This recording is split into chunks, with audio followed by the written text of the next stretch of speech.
सालों मिसाइल में ईरान अपनी जिस सबसे खतरनाक मिसाइल का इस्तेमाल कर रहा है वो है सेजिल मिसाइल, जिसे डांसिंग मिसाइल भी कहा जाता है। इस मिसाइल को नाम क्यों मिला और इसकी ताकत और खासियत क्या है वो जरा समझिए। जरा आप स्क्रीन पर देखिए कि कैसे लॉन्च होने के बाद सेजिल मिसाइल घूमकर एक तरीके से लगभग नाचते हुए टारगेट की तरफ बढ़ती है और इसलिए इसे डांसिंग मिसाइल कहा जाता है। ताकत की बात की जाए तो रेंज है लगभग 2000 किलोमीटर, 700 किलो का वॉर हेड ले जा सकती है, स्पीड 6000 किलोमीटर प्रति घंटे तक हो सकती है, आयरन डोम जैसे डिफेंस सिस्टम को चकमा दे सकती है, एरो 3 डिफेंस सिस्टम को भी एक चकमा दे सकती है और अपने साथ परमाणु हथियारों को ले जाने में पूरी तरीके से सक्षम।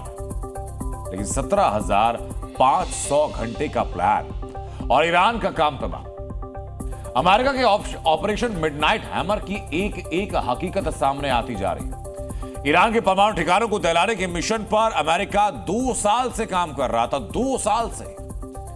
जब आक्रमण का फैसला लिया गया तो उसके B-2 बॉम्बर्स ने 37 घंटे बिना रुके उड़ान भरी है और फिर GBU-57 बंकर बस्टर बम से वहां पर सब धुआं कर दिया। खामनेई के एटमी ख्वाब को अमेरिका ने मिडनाइट हैमर से खाक कर दिया।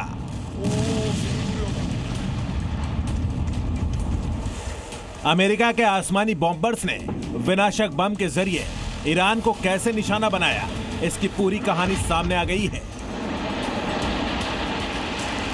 ईरान में जब रविवार को रात के 2:10 हो रहे थे तो उसके 3 परमाणु ठिकाने फोर्डो, नतांज और इस्फहान पर बम बरसने लगे।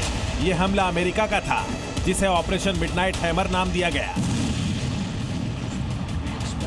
अमेरिका की ओर से ईरान पर आक्रमण की रणनीति पिछले 2 साल यानी 17,500 घंटे से तैयार की जा रही थी।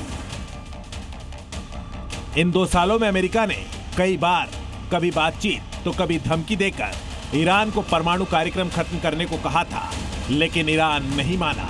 इजराइल ईरान युद्ध से अमेरिका को हमले की वजह मिल गई। यह तय था कि अमेरिका कभी भी ईरान के परमाणु ख्वाब पर बम बरसाएगा। ईरान पर हमले की जल्दबाजी न दिखाते हुए अमेरिका ने ऑपरेशन मिडनाइट हैमर को छिपाने के लिए भ्रम पैदा किया। हमले से 2 दिन पहले ट्रंप ने यह ऐलान किया कि वो 2 हफ्ते में युद्ध को लेकर कोई फैसला लेंगे।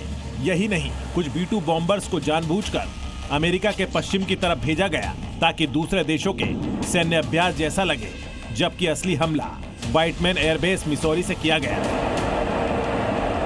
यह तय था कि अमेरिका इस हमले में सबसे घातक fighter plane B-2 split bombers को मिशन पर भेजेगा। यह भी तय था कि न्यूक्लियर साइट को बर्बाद करने के लिए वो GBU-57 बंकर बस्टर बम का इस्तेमाल करेगा, क्योंकि ईरान ने फोर्डो में पहाड़ के नीचे पाताल में परमाणु ख्वाब छिपा रखा है। इसलिए मिसौरी एयरबेस से 7 B-2 स्प्लिट बॉम्बर्स टारगेट को नेस्तनाबूद करने के लिए निकल पड़े। बताया जा रहा है कि B-2 बॉम्बर्स प्लेन ने कुल 37 घंटे हवा में नॉन स्टॉप उड़ान भरी। मिसौरी से उड़ने के बाद बॉम्बर्स का कारवां अटलांटिक महासागर, भूमध्य सागर को पार करते हुए फिर इजराइल, जॉर्डन और इराक की हवाई सीमा को पार करते हुए ईरान में दाखिल हो गया। The main strike package, comprised of 7 B-2 Spirit bombers, each with 2 crew members, proceeded quietly to the east with minimal communications. B-2 bombers में इस दौरान कई बार हवा में ईंधन भी भरा गया। इसके बाद 6 B-2 bomber Fordow nuclear site पहुंचे, जहां आसमान से 12 GBU-57 बंकर बस्टर बम गिराए गए। इसी वक्त एक और B-2 बॉम्बर से नतांज पर 2 GBU-57 बम गिराए गए, जबकि इस्फहान न्यूक्लियर साइट पर अमेरिकी नेवी ने टॉमहॉक मिसाइल से हमला किया।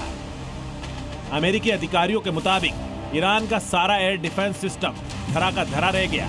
न तो रडार, न ही missile defence system bombers plane को ट्रैक कर पाए, जबकि इस पूरे ऑपरेशन में 7 बॉम्बर्स प्लेन के साथ 121 फाइटर जेट्स, रिफ्यूलिंग टैंकर और स्टील्थ विमान शामिल थे।